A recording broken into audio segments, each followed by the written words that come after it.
John 8:41, they said to Jesus, "We are not illegitimate birth."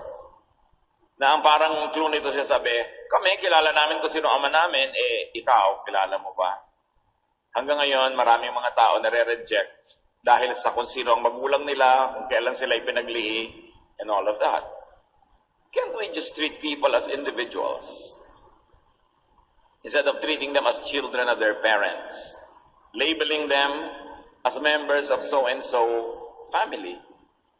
People rejected Jesus because of his roots and even ethnicity.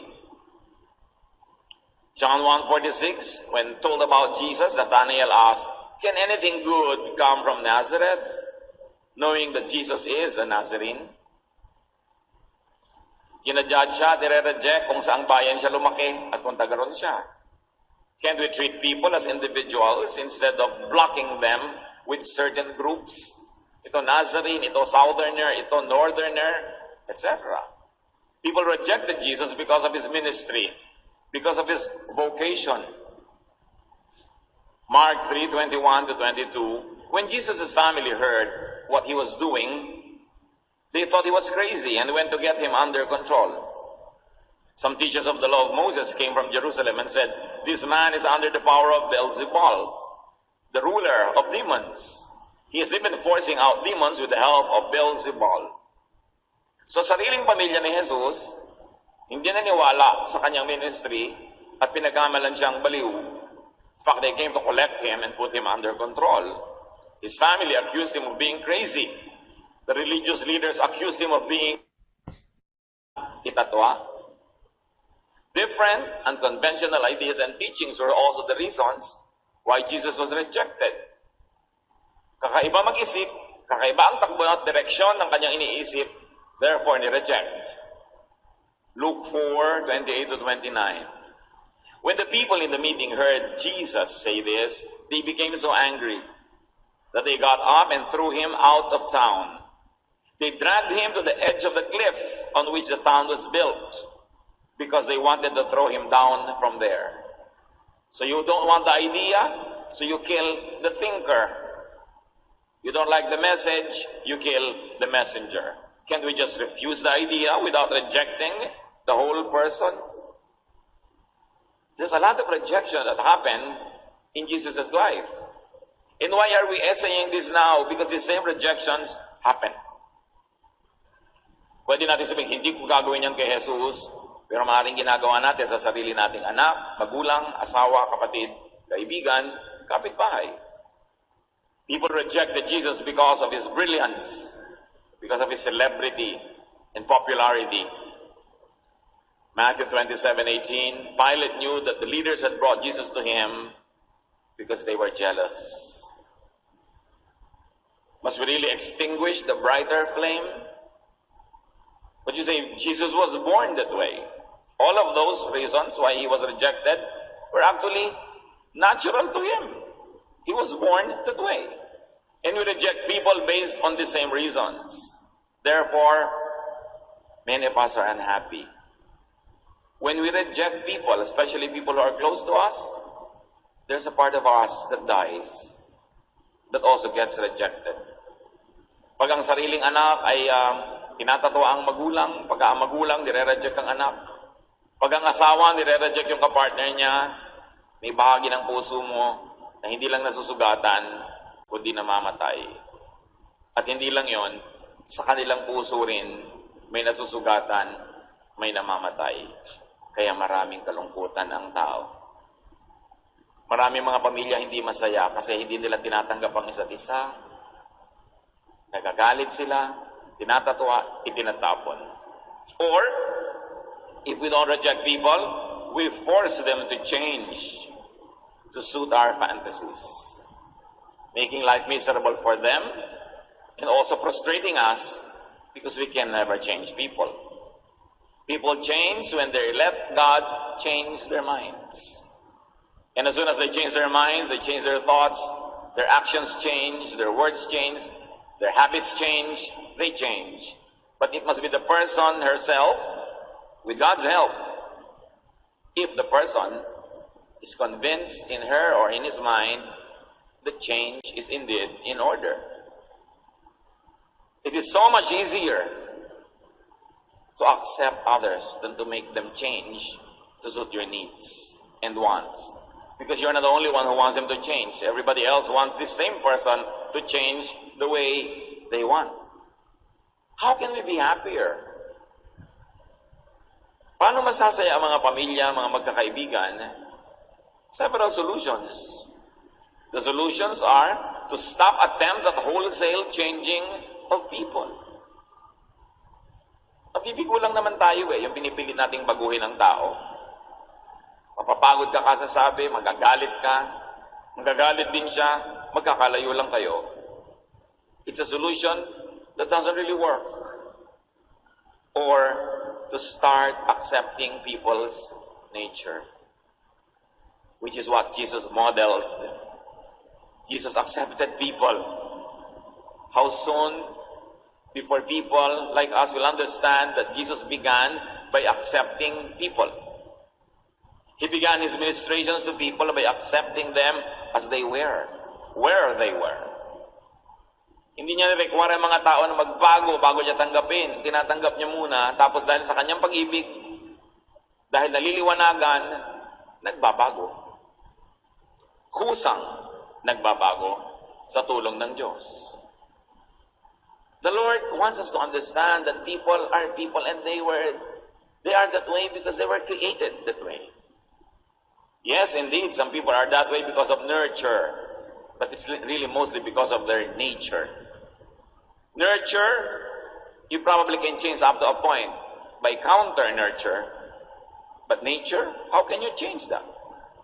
Jesus says in Matthew 19:12, "For some are eunuchs because they were born that way. Others were made that way by men. And others have renounced marriage because of the kingdom of heaven. The one who can accept this should accept this." Sino ba yung mga eunuch? These were men who did not marry because sabi nga ni Jesus, because some of them were born that way. They cannot and they are not designed to get married. Some were made that way. Some young boys are castrated so that they don't develop their masculine qualities, so that they could serve female members of royal families without the men in the royal families feeling insecure about these men in their house or in the palace. So some men are castrated to become eunuchs. Pero sabi ni Lord, there are who are born eunuchs. There are those who are made eunuchs. And there are those who choose not to marry because of their vocation, because of their service to God. Kasi sabi niya, those who can accept, they should accept it. So Jesus teaches that people are who and what they are because of their conviction. Yun to yung choice. Because of their calling. Because of their roles in life. Therefore, it is a personal choice. Ito yung pwedeng palitan kung yung tao magpapalit ng isip. Magpapalit siya ng iniisip. Ito yung pwedeng ibahin kung mag-iiba ng conviction ang may katawan. But Jesus says also that people are who and what they are because of nurture or because of other people's doing, because of the environment. So it is an imposition on the person, a conditioning, na pwede rin ma-adjust with counter-nurture. So kaya naman kasi naging kuripot yan kasi lumaki sa hirap, kasi lumaki sa deprivation, lumaki na ganun yung tiya niya, tinrain siya na maging matiwid. Ngayon, pwede mong palitan yun kung bibigyan mo siya ng panahon at oras na magkaroon ng itatwa. Different, unconventional ideas and teachings were also the reasons why Jesus was rejected. Kakaiba mag-isip, kakaiba ang takbo at direksyon ng kanyang iniisip, therefore ni-reject. Luke 4:28-29. When the people in the meeting heard Jesus say this, they became so angry that they got up and threw him out of town. They dragged him to the edge of the cliff on which the town was built, because they wanted to throw him down from there. So you don't want the idea, so you kill the thinker. You don't like the message, you kill the messenger. Can't we just refuse the idea without rejecting the whole person? There's a lot of rejection that happened in Jesus' life. And why are we essaying this now? Because the same rejections happen. Pwede natin sabihin, hindi ko gagawin yan kay Jesus, pero maaaring ginagawa natin sa sarili nating anak, magulang, asawa, kapatid, kaibigan, kapitbahay. People rejected Jesus because of his brilliance, because of his celebrity and popularity. Matthew 27:18, Pilate knew that the leaders had brought Jesus to him because they were jealous. Must we really extinguish the brighter flame? Would you say Jesus was born that way? All of those reasons why he was rejected were actually natural to him. He was born that way. And we reject people based on the same reasons. Therefore, many of us are unhappy. When we reject people, especially people who are close to us, there's a part of us that dies, that also gets rejected. Pag ang sariling anak ay tinatatawa ang magulang, pag ang magulang, nire-reject ang anak. Pag ang asawa, nire-reject yung kapartner niya, may bahagi ng puso mo na hindi lang nasusugatan, kundi namamatay. At hindi lang yon, sa kanilang puso rin, may nasusugatan, may namamatay. Kaya maraming kalungkutan ang tao. Maraming mga pamilya hindi masaya kasi hindi nila tinatanggap ang isa't isa. Nagagalit sila, tinatatwa, itinatapon. Or, if we don't reject people, we force them to change to suit our fantasies, making life miserable for them and also frustrating us because we can never change people. People change when they let God change their minds. And as soon as they change their minds, they change their thoughts, their actions change, their words change, their habits change, they change. But it must be the person herself, with God's help. If the person is convinced in her or in his mind that change is indeed in order. It is so much easier to accept others than to make them change to suit your needs and wants. Because you're not the only one who wants them to change. Everybody else wants this same person to change the way they want. How can we be happier? Paano masasaya ang mga pamilya, mga magkakaibigan? Several solutions. The solutions are to stop attempts at wholesale changing of people. Nabibigo lang naman tayo yung pinipilit nating baguhin ang tao. Mapapagod ka kasasabi, magagalit ka, magagalit din siya, magkakalayo lang kayo. It's a solution that doesn't really work. Or to start accepting people's nature, which is what Jesus modeled. Jesus accepted people. How soon before people like us will understand that Jesus began by accepting people? He began his ministrations to people by accepting them as they were, where they were. Hindi niya require ang mga tao na magbago bago niya tanggapin. Tinatanggap niya muna, tapos dahil sa kanyang pag-ibig, dahil naliliwanagan, nagbabago.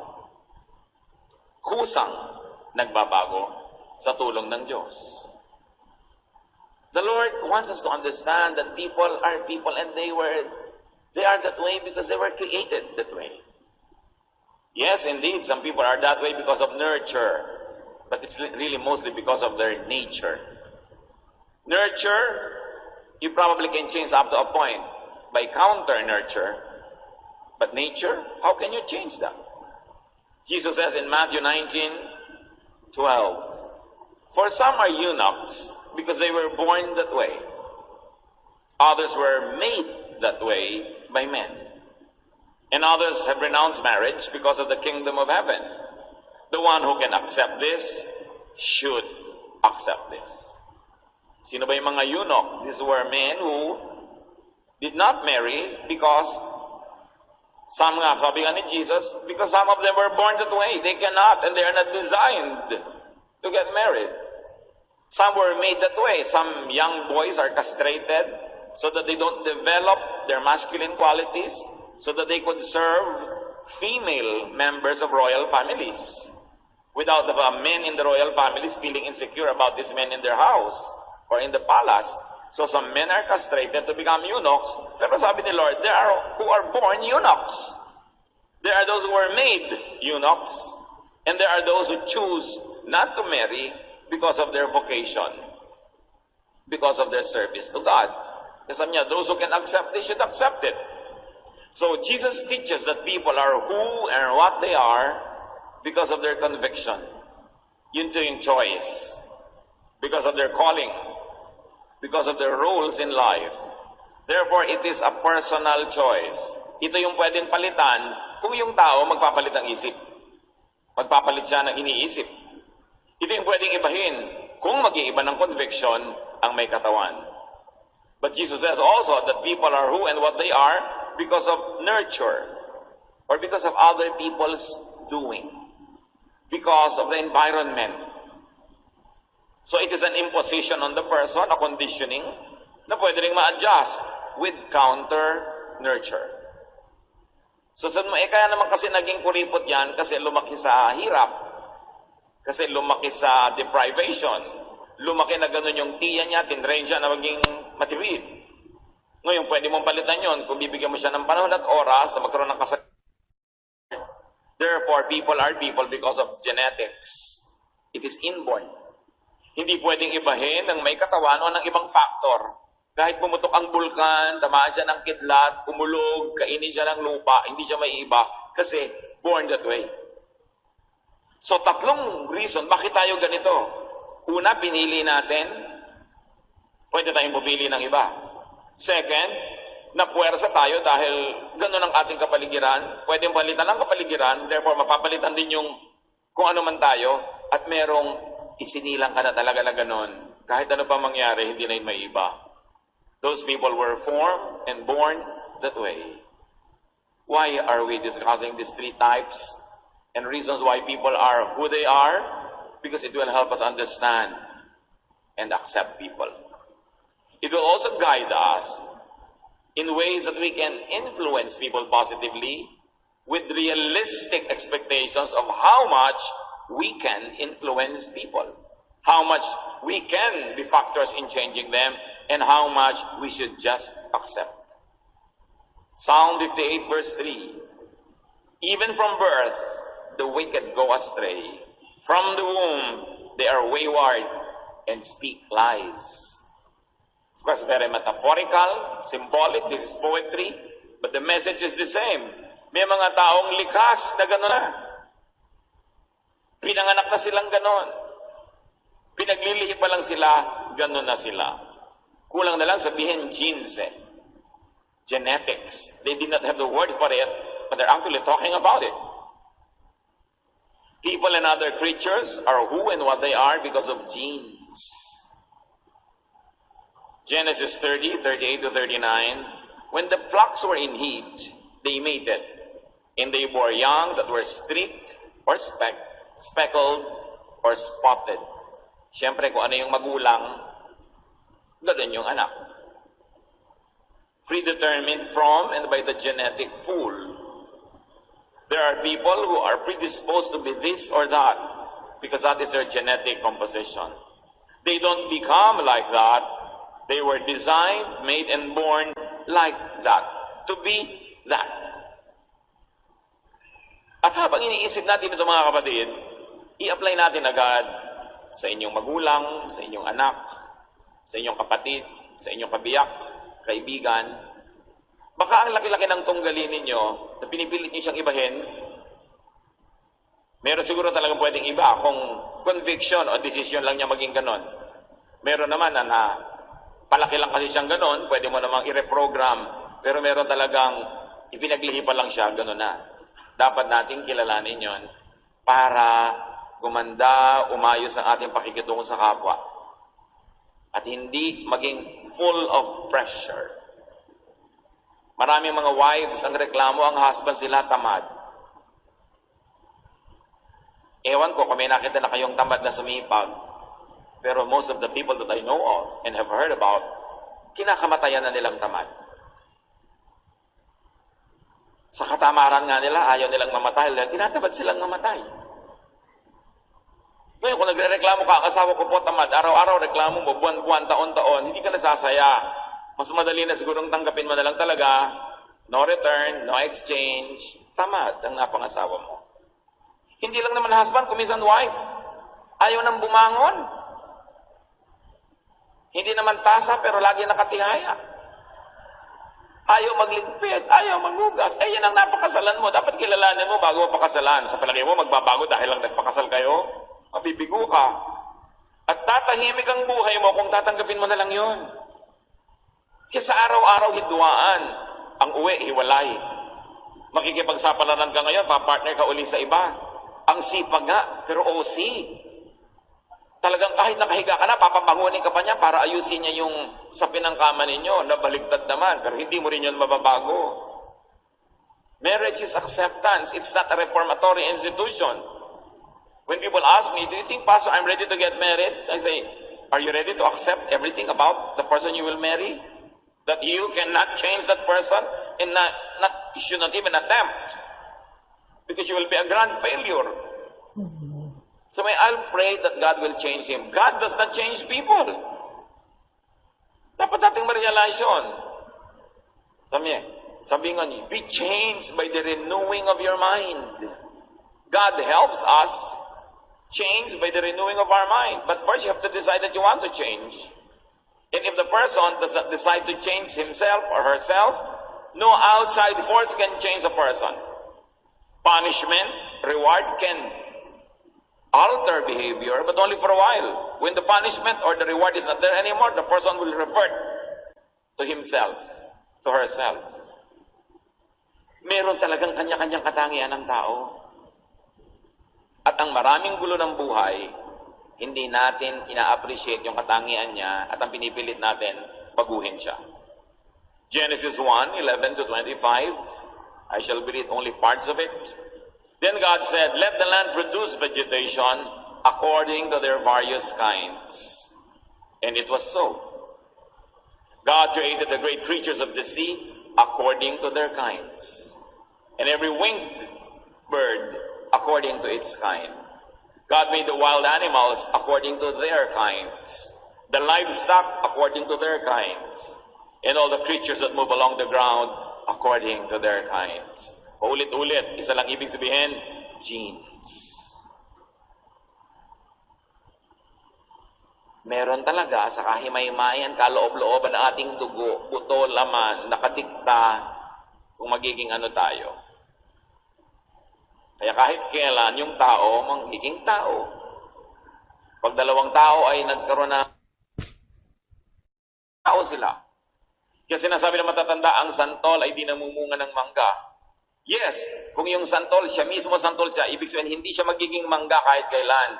Pwede nang magkaroon ng crossbreeding kung yung chromosome sila magtutugma, pero hindi siya mismo mababago, yung magiging anak lang pag may crossbreeding. This is not about generations, it's about the individual. Kahit patayin mo halimbawa lahat ng maramot, hindi mo mauubos ang maramot sa mundo dahil sa susunod na generation may mga lalabas na maramot, anak nung hindi maramot. Bakit? Because in our genes, nandun ang maraming ugali. Yung maramot at hindi maramot, yung mainis at yung bulagsak, yung masayahin at yung malungkutin, nandun lahat. Kaya lang, yung pagtitimpla ng mga genes sa paggawa ng isang nilikha, ang Diyos ang gumagawa. Isipin nyo kung gaano karaming lola nyo. Gaano karaming lolo. Both side, mother side, father side, hanggang makarating kayo kay Adan at Eva. Ang dami nun, di ba? So, kaninong lola ka kukuha ng hugahan ng paglalakad, yung kung paano ka maglakad?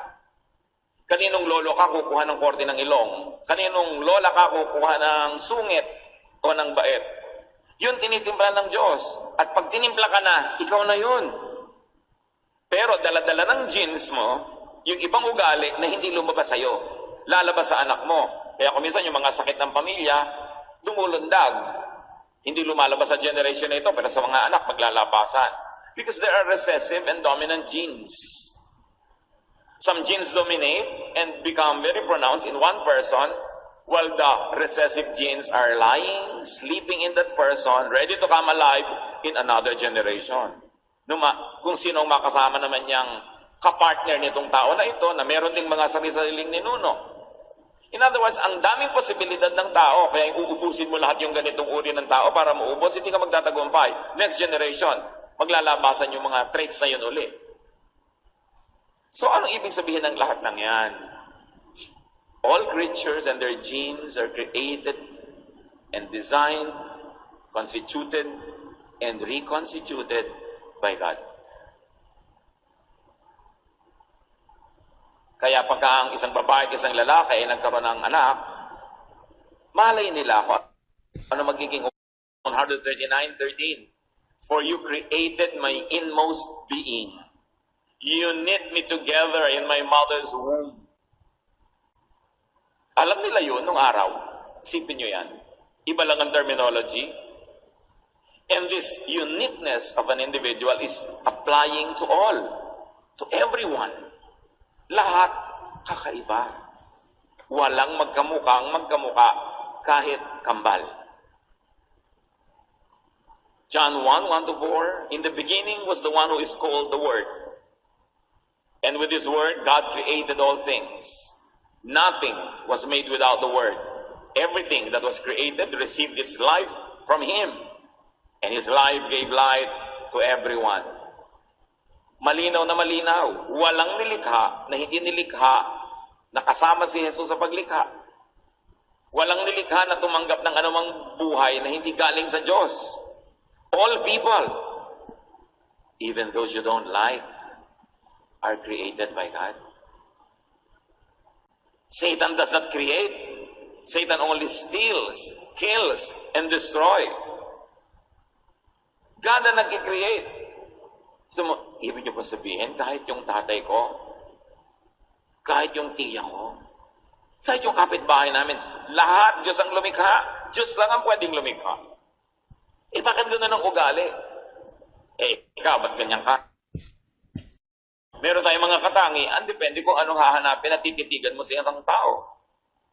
Creatures, no matter how others find fault in them, are all wonderful. How will you be happy? When you focus, when you find that wonder. When you choose not to focus on what you don't like, but to try to look for something that will make you happy, especially in people who are permanently connected to you. You will always find something to be complaining about, but it depends on where you would like to look at. Look for what will make you happy. No one is perfect, so no one could be perfectly wrong. No one could be perfectly offensive and disagreeable. So you find areas of commonalities where you can find happiness. Lalo sa pamilya mo. Sa mga tao, hindi mo pwedeng iwagwag at itapon. Psalm 139:14, I praise you because of the wonderful way you created me. Everything you do is marvelous. Of this, I have no doubt. This is a person at peace with himself. Sinasabi niya, I am marvelous. You created me marvelously. This is not conceit. Hindi yabang, kaliwanagan, enlightenment, realization. Have you realized that you are wonderful? Of course, many people over-realize that. No? Pero first is to be at peace with yourself. To realize that God made you, God created you, no matter what people say against you.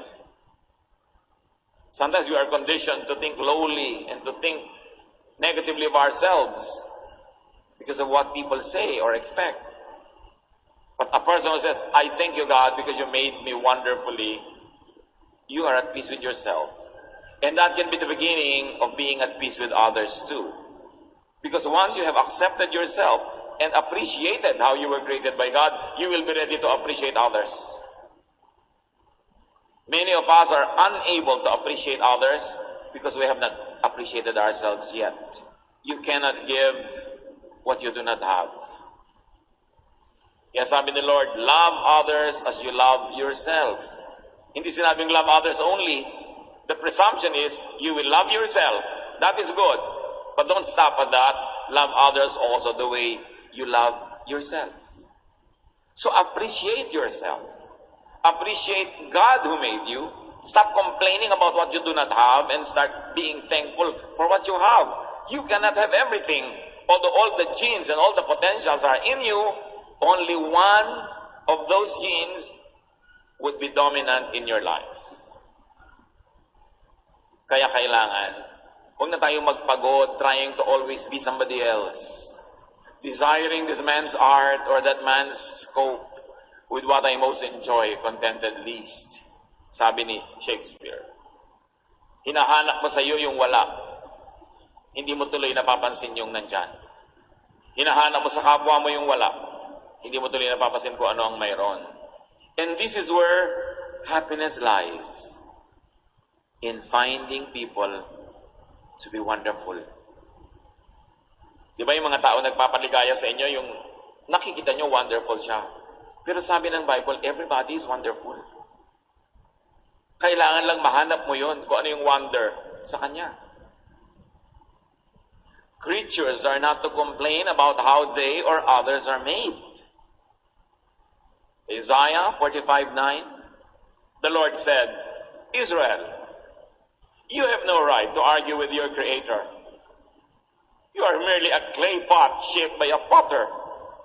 The clay doesn't ask, why did you make me this way? Where are the handles? Sabi niya, mga palayok lang kayo na nilikha ng Diyos. Huwag kayong magreklamo. Sabi niya, bakit ako walang takip? Bakit ako walang tangkay? Bakit ganitong korte ko? Kung anong ginawa sa'yo, yun na appreciatein mo. Huwag kang makipagtunggali sa gumawa sa'yo. Dahil buo ka na, at pag pinilit mo ibahin ang korte mo, ano mangyayari? Mababasag ka. Kasi palayok ka eh. Tanggapin mo kung ano ka, tanggapin mo kung ano yung iba. Personal differences are designed and ordained by God. May magre-reklamo pa, Pastor, ibang-iba po yung ugali ng asawa ko sa akin. Abi, kung gusto mo pala kamukhang-kamukha, sana nanalamin ka na lang at pinakasalan mo ang sarili mo. Talaga bang in love ka sa sarili mo na gusto mo pati asawa mo, kamukha mo? Pasalamat ka nga at yung hindi mo ginagawa, ginagawa niya. Yung ayaw mo, gusto niya.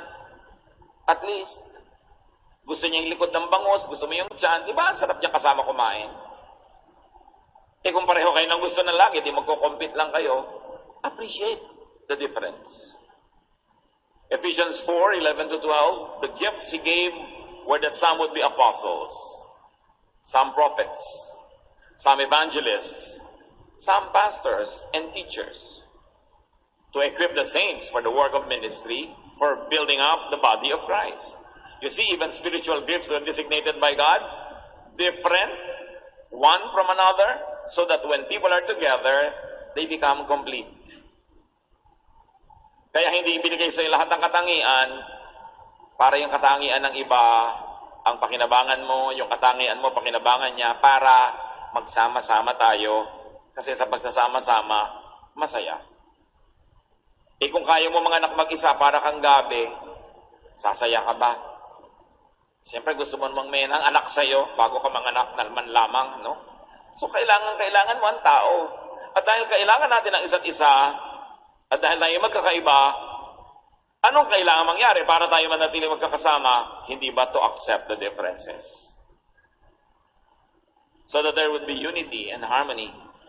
But it doesn't mean uniformity. Hindi ko may unity, may harmony, ibig sabihin uniform. Oppressive ang uniform. Very. Nakita niyo yung choir natin, basta naka-green. Kahit light green, dark green, yung iba nga yellow pa eh. No? Pero sige na, para maluwag. But if you have a certain shade of green only, paano kung nabasa yung damit mo, hindi natuyo? Kahit 3 electric fan ang pinabuga mo sa kanya magdamag, hindi ka na makakakanta. Napaka-oppressive naman ng uniform. Mabuti na lang merong harmony, pero hindi kailangan lagi magkakamuka kasi nakaka-oppression. Luwagan ng buhay. 1 Corinthians 12:11, all these are activated by one and the same Spirit, which allots to each one individually just as the Spirit chooses. So yung gifts, iba-iba rin. Wala dapat mayabang. Ako yung preacher, ako yung teacher, ako yung kung ano-ano, ako yung singer. No, iba-iba ng gifts. Merong nasa stage, may nasa likod, may nasa harap, may nasa gilid. Kanya-kanya ng papel. Pag pinagsama-sama mo, buo yung body. Because God likes variety. God is not a God of sameness. Walang magkakamuka, walang fingerprints na magkakamuka. Kahit 7 billion people on earth, walang magkakamukang fingerprints. Especially when you look at the eye now, which is a new object of identification, mas differentiated doon ang mga tao sa mata. Kaya sa mga modern airports ngayon, yung mata mo na ang tinitingnan. Dahil nalalamang ikaw talaga yan, kaisa-isang ikaw lang ang may ganong mata. People are to accept, appreciate, and benefit from and love each other's differences.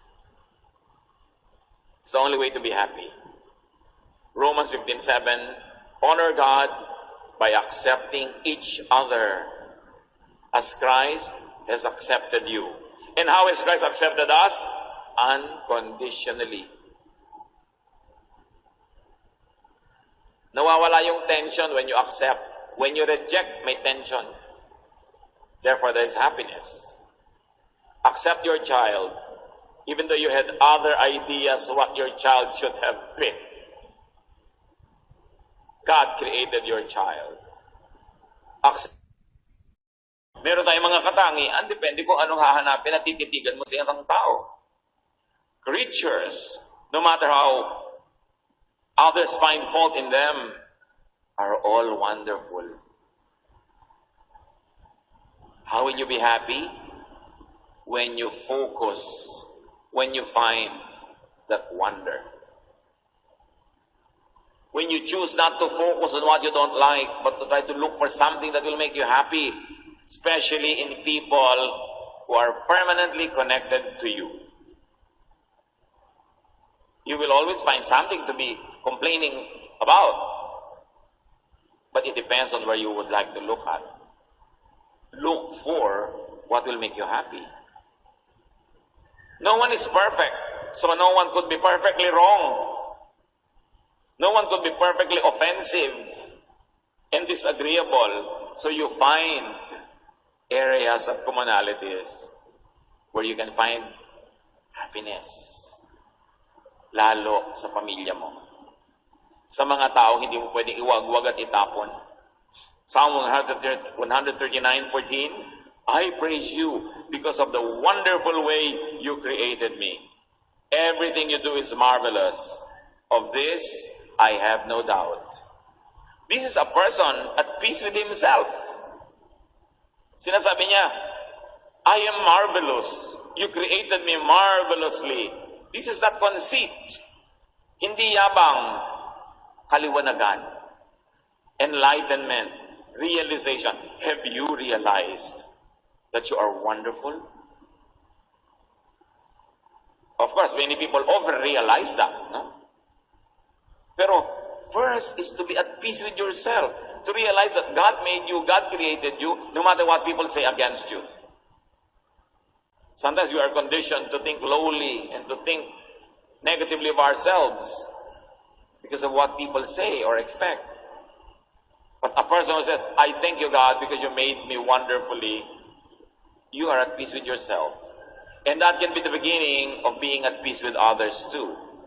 Because once you have accepted yourself and appreciated how you were created by God, you will be ready to appreciate others.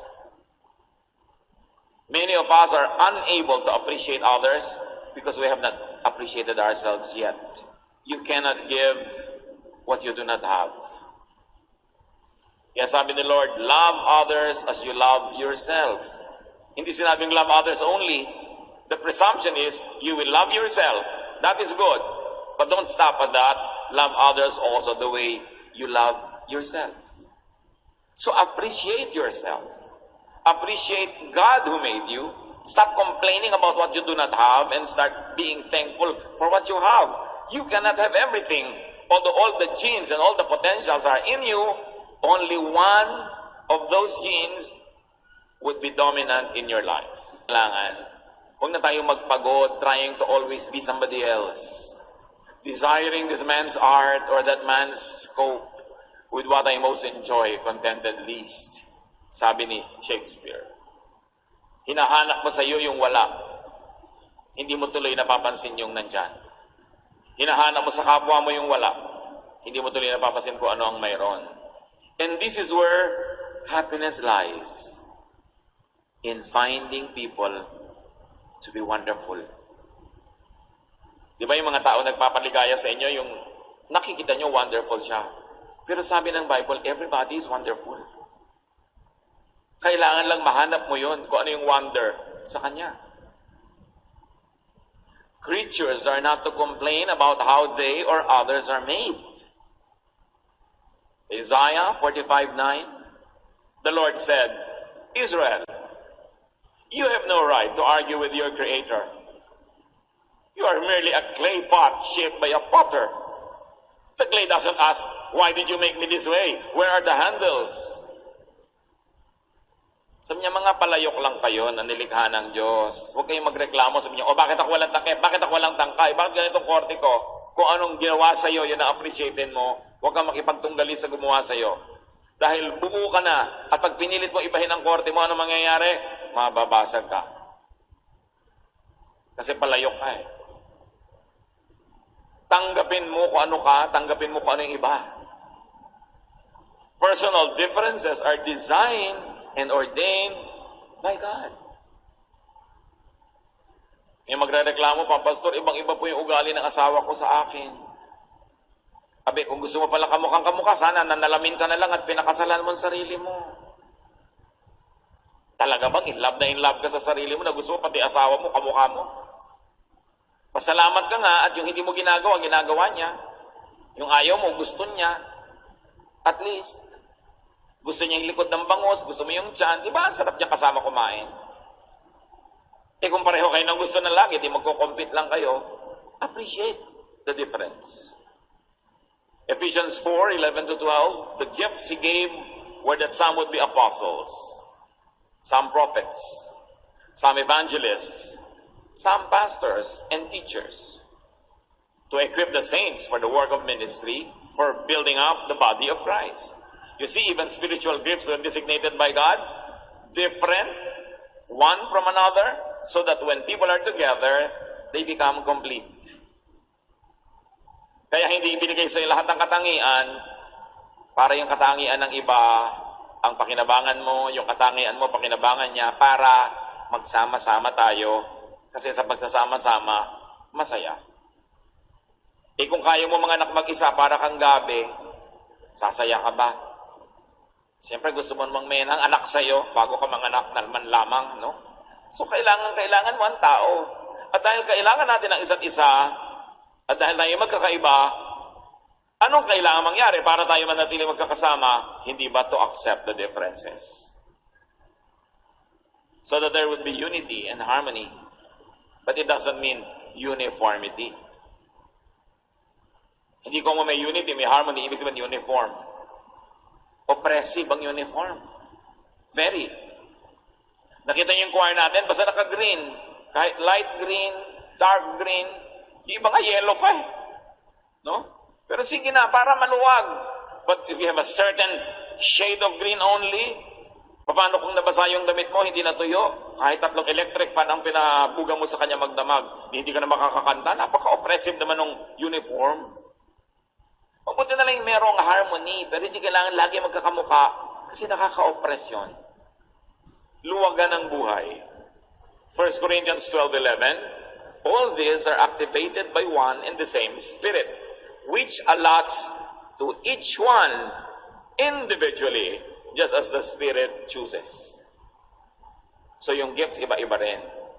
Wala dapat mayabang. Ako yung preacher, ako yung teacher, ako yung kung ano-ano. Ako yung singer. No, iba-iba ng gifts. Merong nasa stage, may nasa likod, may nasa harap, may nasa gilid. Kanya-kanya ng papel. Pag pinagsama-sama mo, buo yung body. Because God likes variety. God is not a God of sameness. Walang magkakamuka, walang fingerprints sa magkakamuka. Kahit 7 billion people on earth, walang magkakamukhang fingerprints. Especially when you look at the eye now, which is a new object of identification, mas differentiated doon ang mga tao sa mata. Kaya sa mga modern airports ngayon, yung mata mo na ang tinitingnan. Dahil nalalamang ikaw talaga yan, kaisa-isang ikaw lang ang may ganong mata. People are to accept, appreciate, and benefit from and love each other's differences. It's the only way to be happy. Romans 15:7, honor God by accepting each other as Christ has accepted you.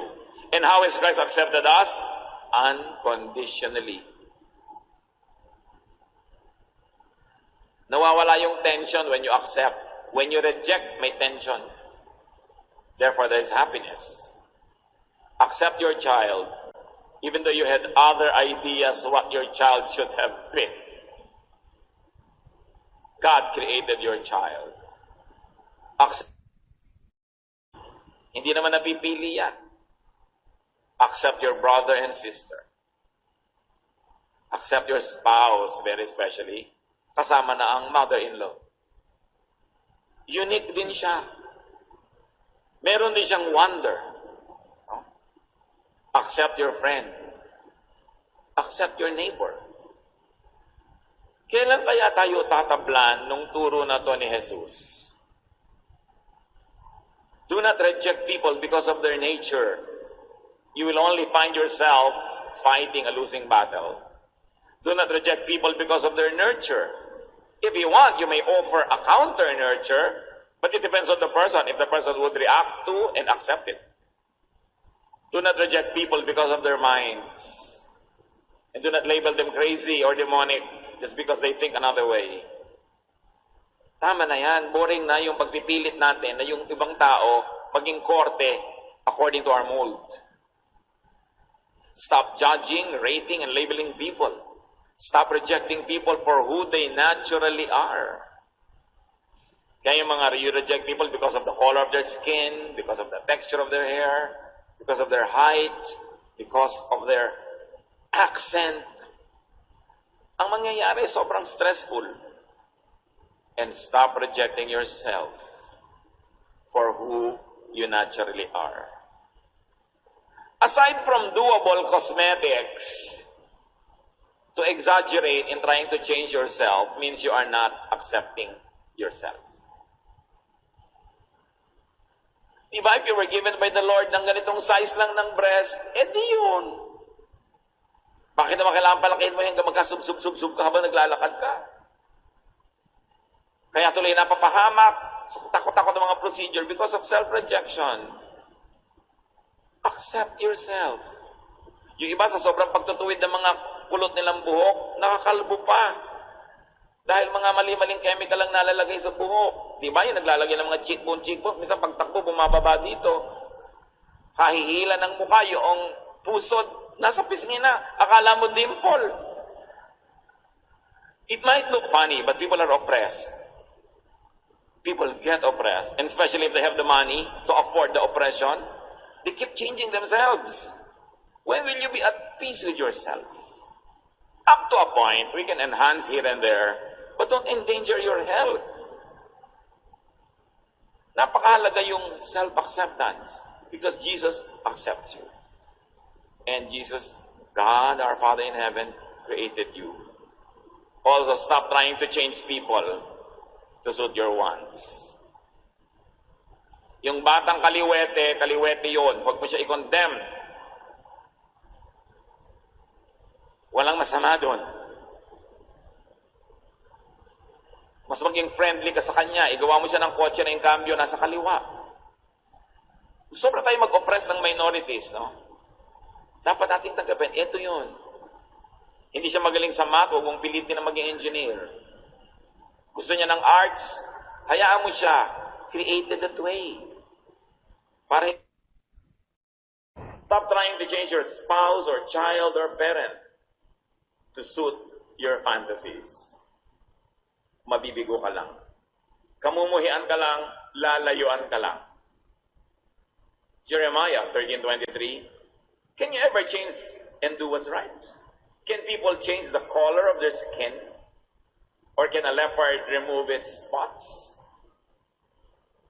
Pwede mo ba talagang palitan ang kulay ng iyong balat? Pwede mo ba talagang tanggalin ang mga tultok-tultok sa katawan mo kung ikaw ay isang leopard?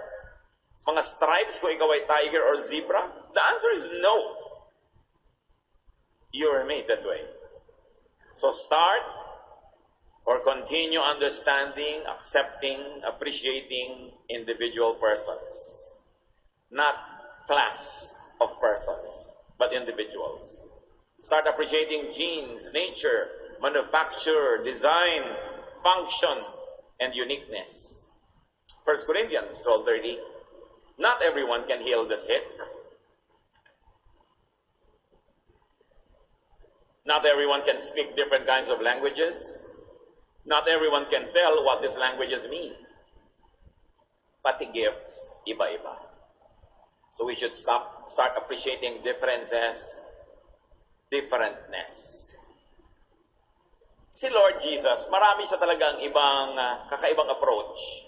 Sa Luke 22:8-10, nung sinasabi niya sa kanyang mga disciples, magpa-Passover meal tayo, pumunta kayo sa isang lugar, ipareserba niyo yung lugar na yon, doon tayo magkikita-kita.